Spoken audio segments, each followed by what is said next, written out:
가운데 내버려 두사라는 말씀으로 이제 로마서 말씀 함께 나누었는데 메시지를 이제 나눠 주시는 분들 중에 질문을 한 가지 해주셔서 이렇게 나눔하고 설교를 또 시작하려고 하는데요. 그 메시지 이제 그 문구 가운데 내버려 두사라는 주제로 말씀 나눴는데 하나님께서 누구를 내버려 두시나요?라는 이제 질문을 하셨습니다. 네, 결론은 이제 하나님의 주권입니다. 하나님께서는 예수 안에 있는 하나님의 사람은 끝까지 책임지시고 그리고 잠시 내버려 두시지만 결국은 다시 부르시죠. 네, 거기에 우리는 이제 믿음으로 돌아가는 반응을 해야 하고요. 그런데 누구는 잠시 내버려 두시고 누구는 좀 길게 내버려 두시는가라고 좀 고민을 할 때에 하나님의 주권과 또 그 영혼의 어떤 삶의 여정에 따라서 다른 것이죠. 하나님의 주권과 그 지체의 삶의 여정에 따라서 어떤 청년들은 길게 내버려 두사, 그리고 어떤 청년들은 짧게 내버려 두사, 이러한 적용이 있습니다. 그래서 하나님의 섭리 가운데 이러한 일들이 일어나는 것을 나눔 드립니다. 그래서 혹시 더 깊은 질문이 있으신 분들은 연락 주시기 바랍니다. 또한 말씀을 시작하면 지난주 설교 내용 중에 좀 정정할 부분이 있어서 이제 안내를 드리는데요. 하와에 대해서 이제 저희가 좀 진단을 하다가 겸손과 감사의 부재에 대해서 좀 진단을 했었는데 겸손이 부재하고 또 감사가 부재하여서 죄 가운데 이제 악순환이 된다라는 이야기를 하면서 다시 정리를 하면요, 이제 하와의 겸손의 부재는 내가 하나님과 같이 되어라는 그 교만이 있었고요. 감사의 부재는 구체적으로 이렇습니다. 그 선악과 열매 빼고 다 먹으라고 했는데 그것에 대해서 감사하지 못하는 것이 죄의 출발이 되었다는 접근이고, 또 먹으면 정령 죽으리라라고 말씀하셨는데 감사가 부재하니까 먹으면 정령 죽으리라고 하셨는데 만지지도 말라고 하셨다라고 확대 해석하고, 또 죽을까 하노라라고 축소 해석한 것에 대해서 감사의 어떤 그 부재가 이런 열매를 맺는다라고 정정을 해드립니다. 네, 감사합니다. 다시금 묵상을 다하는 다음 공동체 주님의 이름으로 축복합니다. 저희 로마서 함께 묵상을 하는데요. 질문을 이제 할 텐데 맞으면은 아멘으로 대답해 보시면 좋겠습니다. 예수님께서 나를 위해 죽으시고 부활하신 것을 믿으십니까? 네. 예수님께서 나를 위해 죽으시고 부활하셨습니다. 지난주에도 하와의 어떤 모습에 대해서 나눴던 것처럼 하나님의 통치가 너무 싫고 내가 하나님과 같이 되고 싶어서 선악과를 먹은 인간은 하나님을 떠나 죄 가운데 거하게 됩니다. 그리고 하나님과의 관계가 끊어지는 하나님의 진노 아래 거하는 그러한 모습으로 이제 변하게 되는데요. 이러한 인간을 위해서 하나님의 아들이신 예수님께서 죽으시고 부활하심으로 우리의 죄의 문제를 해결해 주셨습니다. 그런데 먼저 생각할 것은 우리는 이 하나님의 진노에 대해서 좀 오해하는 경향이 있는 것 같습니다. 인간의 죄 때문에 하나님의 진노가 임한다고 우리가 이야기를 할 때에 보통 이제 청년들이 어떻게 생각하는가 보니까 하나님께서 진노하시는데 하나님께서 왜 이렇게 청년 성도된 우리들에게 소위 각박하신가, 혹은 좀 투머치하신가라는 어떤 질문을 하는 것 같아요. 맞습니까? 네, 그런데 분명한 것은 하나님께서 우리에게 각박하셔서 진노하시거나 혹은 화내는 것을 즐겨하시는 하나님이 아니시라는 것이죠. 네, 물론 하나님께서 이제 자녀들에게 가끔 이제 좀 엄하셔야 할 경우에는 그렇게 느껴질 수도 있지만요, 하나님께서 우리의 죄 앞에 혹은 죄인된 우리의 모습 앞에 이렇게 진노하시는 모습을 보면은 그것은 하나님께서 우리에게 각박하시다는 것이 아닌 그만큼 하나님께서는 죄와는 조금도 함께 하실 수 없는 완전하신 분이시라는 것을 이렇게 드러내는 그러한 모습이신 것입니다. 그래서 죄에 대한 하나님의 진노라고 하면은 그만큼 하나님께서는 죄와는 함께 하실 수 없는 완전하신 분이시구나, 이것을 생각하면 좋겠습니다. 마치 우리는 이제 고등학교 때 학생 주임 선생님께서 우리에게 너무하시다, 혹은 학생 주임 선생님께서 우리에게 굉장히 예민하시다라고 이렇게 하나님을 오해하는 경우가 있는데 그것이 아니라는 것입니다. 예를 들어 이제 무균실에는 아무리 이제 깨끗하게 간다 할지라도, 혹은 우리가 더러운 신발을 신고 있을 때 그 무균실에는 소위 화장실 갔다 다녀온 그 신발은 이제 신고 들어갈 수가 없죠. 이해가 되십니까? 무균실에는 화장실 다녀온 신발을 신고 들어갈 수가 없고, 무균실까지 가지 않더라도 부모님의 안방을 생각할 때 어떠죠? 부모님의 안방에 화장실 다녀온 신발, 그러니까 공중 화장실 이런 데 다녀온 신발을 신고 부모님의 안방에 들어갈 수 있습니까? 그럴 수 없습니다. 근데 이와는 비교할 수 없는 완전하신 하나님께서 죄와 함께할 수 없는 것이죠. 이러한 영적인 원리입니다. 그런데 주님께서 이제 사랑하시는 인간은 하나님을 떠나서 죄 가운데 거하게 되었습니다. 그래서 예수님께서 이러한 어떤 죄의 문제 때문에 우리를 위해서 이 땅에 오시고 십자가에서 죽으시고 부활하신 것이죠. 완전하신 하나님께서 인간의 몸으로 오지 않으시면은 도무지 인간이 가지고 있는 이 죄의 문제가 해결될 수 없는 것입니다. 그래서 소위 성육신 하셔서 우리를 구원하신 것입니다. 제자반 내일 MT 갑니다. 게임도 하고 막 재밌게 놀 것 같아요. 그런데 이렇게 게임을 생각할 때, 게임을 하면 이제 벌칙을 받는 어떤 시간들이 있는데, 게임을 하고 벌칙을 받을 때 이제 누군가가 대신해서 이제 벌칙을 받는다고 한다면은 벌칙을 대신 받을 수 있는 조건은 무엇입니까? 소위 뭐 이렇게 흑기사라고 하는데, 흑기사 많이 하시죠. 근데 벌칙을 대신 받을 수 있는 조건은 아무런 잘못이 없는 사람이, 아무런 소위 혐의가 없는 사람이 벌칙을 받을 때 이 흑기사라는 것이 유효하게 되는 줄로 믿습니다. 그래서 이러한 원리 가운데 우리의 죄를 생각해 보면요, 죄 없는 사람이 죄 있는 인간들을 위해서 대신 죽을 수 있는 그런 원리가 성립이 되는 것인데, 죄 없는 사람은 누구이십니까? 바로 살아계신 예수님이십니다. 그렇기 때문에 살아계신 예수님께서 인간의 몸으로 오셔서 십자가를 지시고 부활하셔야지 죄 있는 인간들의 죄가 해결될 수 있는 것입니다. 이것이 로마서에서 말하는 은혜입니다. 그렇다면 우리가 이 십자가의 어떤 복음은 이제 많이 들어서 알고 있는데 이러한 질문이 생기죠. 왜 하나님께서는 하나님의 아들을 보내셔서 십자가에서 죽게 하시고 부활하심으로 인간을 구원하셨습니까? 왜 그러셨습니까? 왜 그러한 은혜를 우리들에게 베풀어 주셨을까요?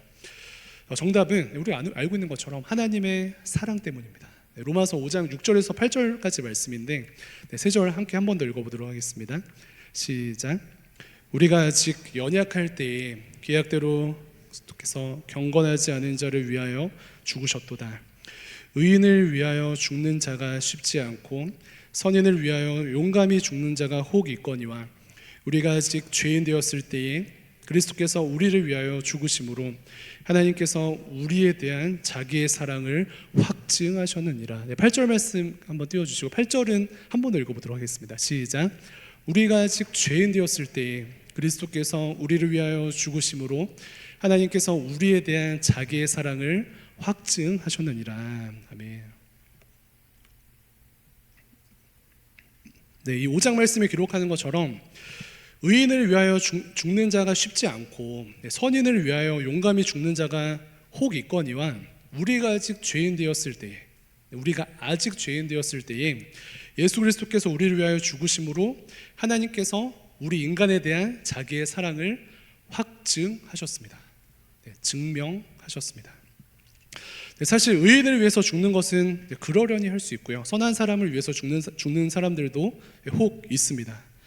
그러나 죄인을 위해서 죽는 사람은 없습니다. 그런데 그리스도께서 우리가 아직 죄인 되었을 때에, 우리에게 선한 것이 없을 때에 십자가에서 죽으심으로 하나님께서 우리에 대한 하나님의 사랑을 확증하신 것이죠.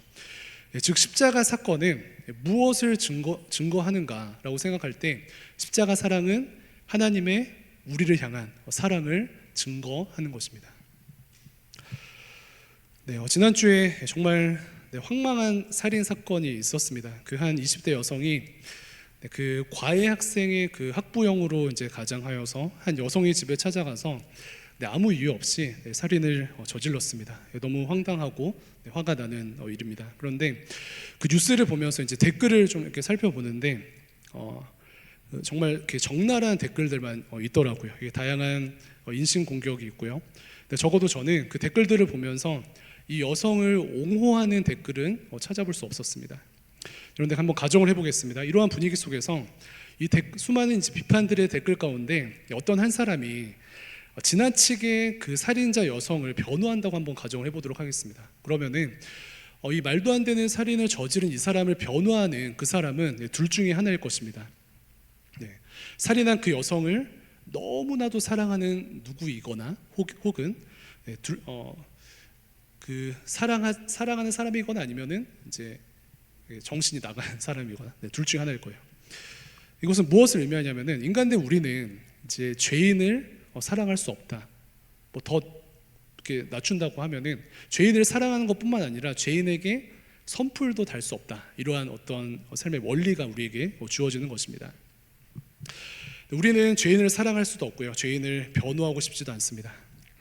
청년회 때 우리가 관계를 가지고 이제 많이 고민을 하는데 관계도 생각할 때 좋은 관계들이 뭐 깨지기도 하잖아요. 그런데 좋은 관계들이 깨지는 과정들을 보면은 사실 친했던 누군가가 사랑했던 누군가가 서로의 시선에서 죄인인 것이 드러났기 때문에 그 귀한 관계가 깨집니다. 적어도 나에게는 내가 사랑했던 그 사람이 죄인으로 드러났기 때문에 좋았던 관계가 깨지는 것입니다.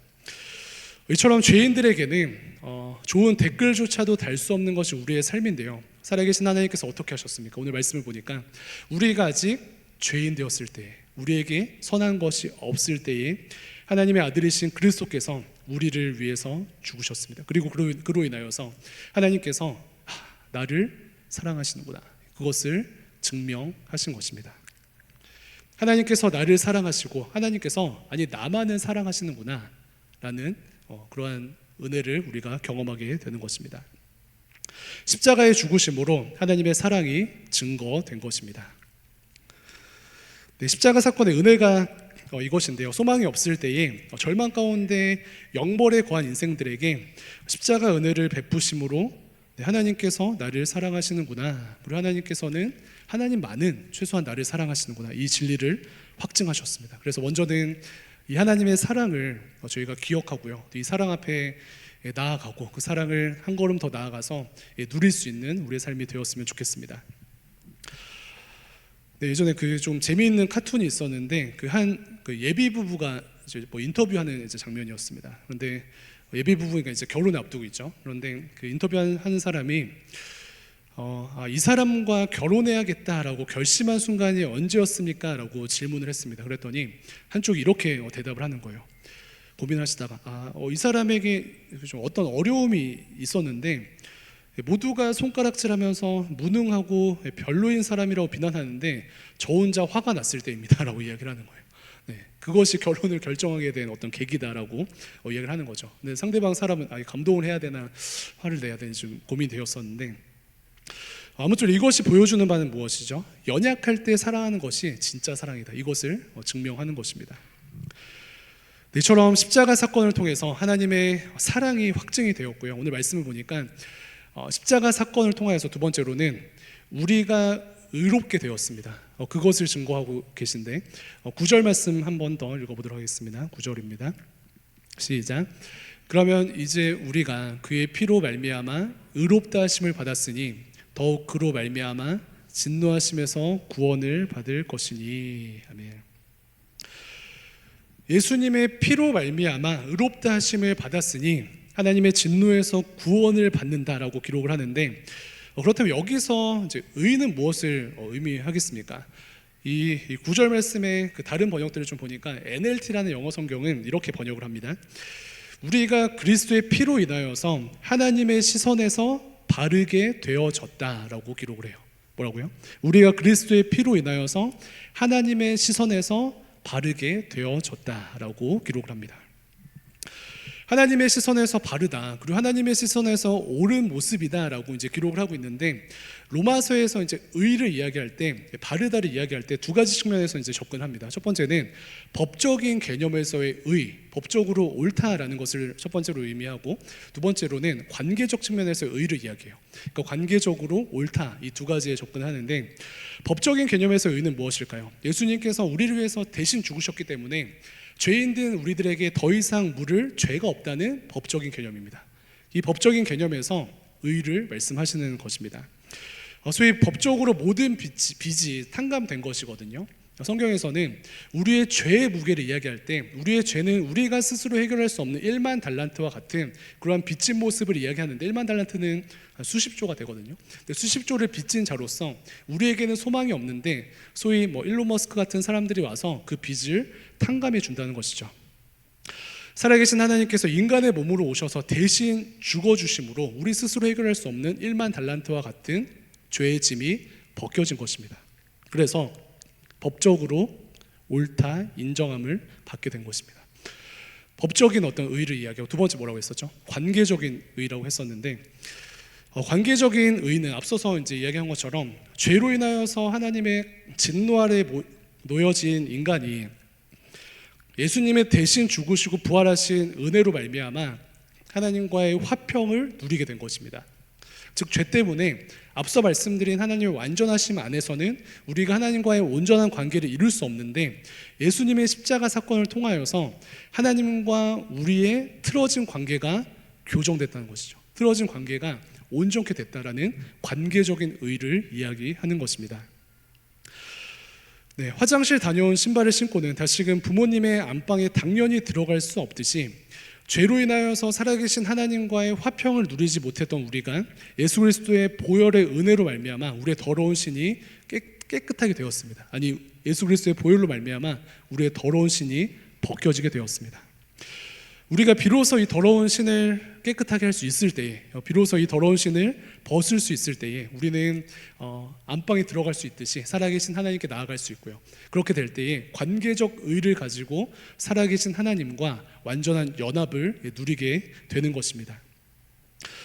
부모님과의 관계를 회복하고 친밀함을 누리듯이 예수 그리스도의 십자가의 복음으로 말미암아 하나님과 단절되었던 이 관계적 불편함, 관계적인 틀어짐이 온전케 되었다는 것이죠.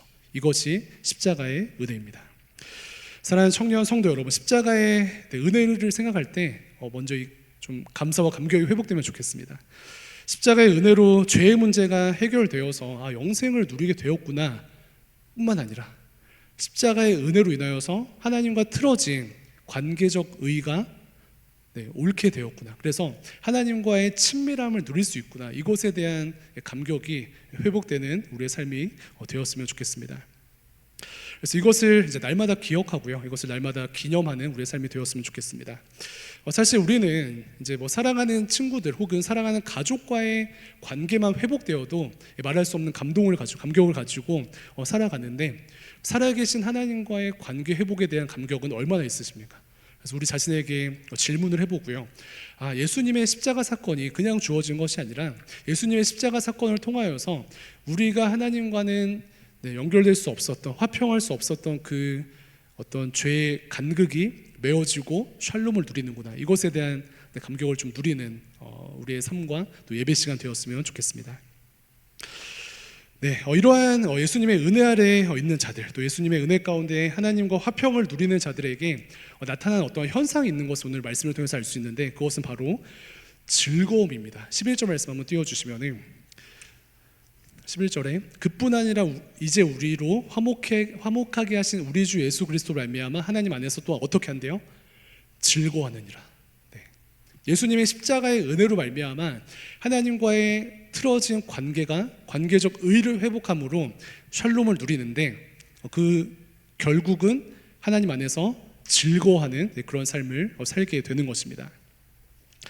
예수님으로 인해서 죄의 문제가 해결되고요, 예수님으로 인해서 막혔던 하나님과의 관계가 회복되는 것을 뛰어넘어서 청년 성도들에게 주어지는 궁극적인 은혜는요, 하나님과의 관계 회복으로 인한 즐거움의 회복입니다. 이것은 하나님과의 관계가 회복됨으로 인하여서 지금부터 영원까지 누리는 즐거움의 회복입니다. 특별히 오늘 이제 본문에서 즐거움이라는 단어를 좀 사용하는 것을 볼 때에, 본문에서 말하는 이제 즐거움이라는 것은 자랑하듯이 즐거워하다, 이런 이제 뜻을 가지고 있거든요. 근데 즐거워하는 어떤 이제 소위 어떤 스탠스가 여러 가지 있는데, 자랑하듯이 즐거워한다는 것이에요. 하나님과의 화평을 즐거워하는데, 그렇다면 왜 십자가로 인한 하나님의 화평을 자랑하듯이 즐거워할까요? 왜 그럴까요? 이유는 무엇이겠습니까? 로마서는 이제 로마 교회를 향한 바울의 편지인데, 로마 교회니까 로마에 있겠죠. 근데 로마는 BC 1세기부터 한 200년 가량을 로마 황제의 강력한 무력으로 인한 화평을 누리는 그런 시기가 있었습니다. 팍스 로마나라고 하죠. 그런데 다시금 로마의 평화는 무엇으로 임하였다고요? 로마의 평화는 다른 것이 아닌 무력으로 인한 평화였습니다. 우리의 삶에도 가끔 이러한 평화가 있는 것 같아요. 뭐 가정에서도 이제 좀 무력으로 인한 화평이 뭐 임하기도 하고, 뭐 군대 갔다 온 청년들은 군대의 어떤 무력으로 인한 이제 화평이 부대에 임하기도 하고. 그런데 무력으로 인한 화평이 주어질 때 우리의 어떤 모습은요, 그 자랑하듯이 즐거워하지 않는 것 같아요. 그렇죠? 그래서 아버지가 엄하셔서 뭐 겉으로는 화평이 임하는데 그것을 자랑하지 않죠. 근데 군대에서 선임이 되게 꼰대여서 겉으로는 화평이 임하는데 무력으로 인한 화평을 즐거워하거나 자랑하지는 않습니다. 그런데 예수님께서 우리의 삶 속에 주신 참된 샬롬이 이제 즐거움이 되며 또 자랑하듯이 즐거움이 된다는 것은 그 본질은 무엇이냐면은 예수님께서는 죽기까지 섬김으로 샬롬을 이루셨기 때문입니다. 그렇기 때문에 우리는 즐거워하는데 즐거워할 뿐만 아니라 자랑하듯이 즐거워하는 것입니다. 그래서 세상의 방법과는 다르게 죽기까지 섬기시는 십자가의 은혜를 통하여서 샬롬을 이루시는 예수님의 은혜를, 또 하나님의 은혜를 생각할 때 우리는 즐거워하고요, 그 즐거워하는 것에서 멈추지 않고 그 즐거워하는 것을 자랑합니다. 세상에 자랑하고요, 우리의 삶 가운데 자랑하고 그 그리스도의 복음을 자랑하는 삶을 살게 됩니다. 그래서 이러한 말씀의 또 이렇게 원리에 따라서 먼저는 하나님과의 샬롬을 누리는 것을 즐거워하시고, 또 즐거워하는 것을 멈추지 않고 하나님의 은혜 복음을 막 자랑하듯이 즐거워하는 이러한 실제적인 열매가 모든 청년들에게 임하기를 간절히 소망합니다. 여기까지 정리를 한번 해보면요, 완전하신 하나님을 떠나 죄 가운데 거하는 인간은 필연적으로 하나님의 진노 아래 거합니다. 죄 없으신 하나님이신 예수 그리스도께서 죽으시고 부활하신 그 복음을 믿는 자들은 의롭게 되는데, 두 가지 측면에서 법적인 의로움 그리고 관계적인 의로움을 누립니다. 그리고 하나님과의 화평을 누리는데요, 이 십자가 사건을 통하여서 무엇이 확증되었죠? 하나님의 사랑이 확증된 것입니다.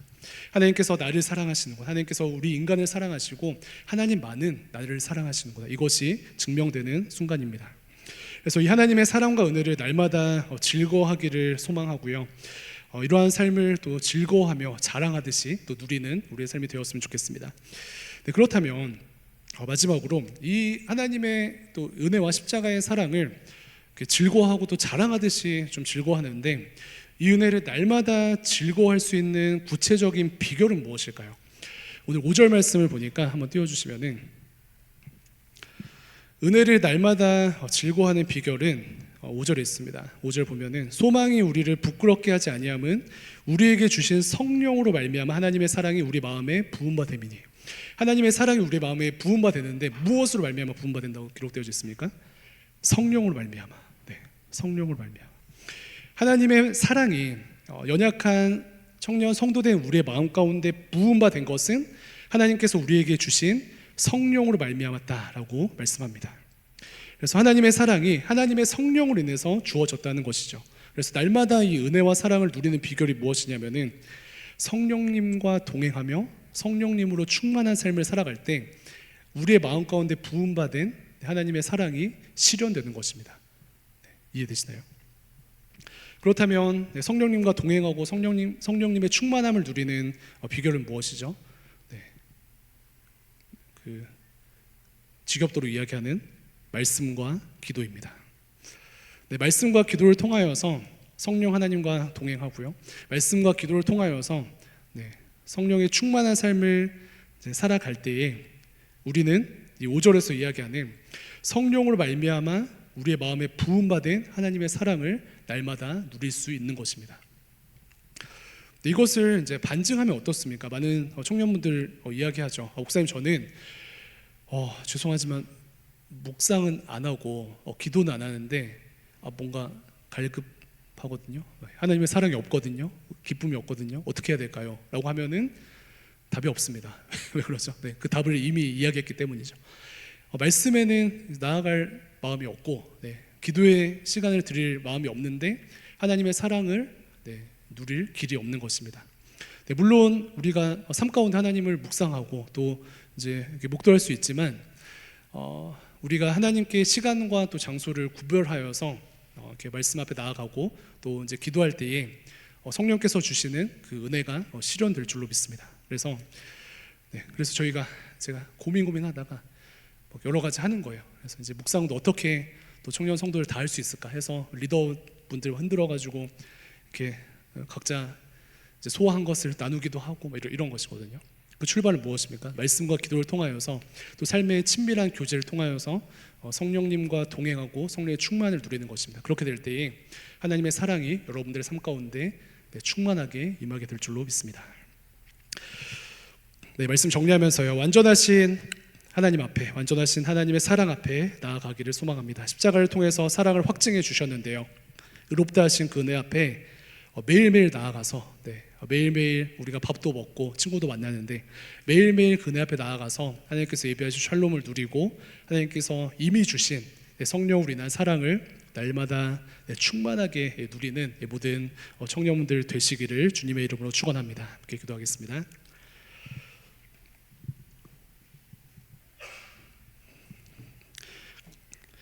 하나님 감사합니다. 연약한 우리들을 자녀 삼으시고 특별히 의로울 것 없는 우리들에게 그리스도의 십자가의 복음을 주셔서 하나님과의 관계에 있어서 혹은 법적인 우리의 존재에 있어서 의롭다 칭해 주심에 감사를 드립니다.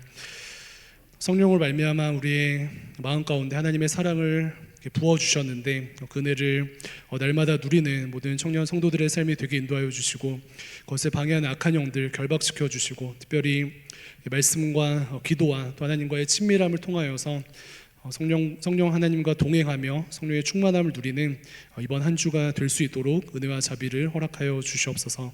감사드리며 살아계신 예수님의 이름으로 기도합니다. 아멘.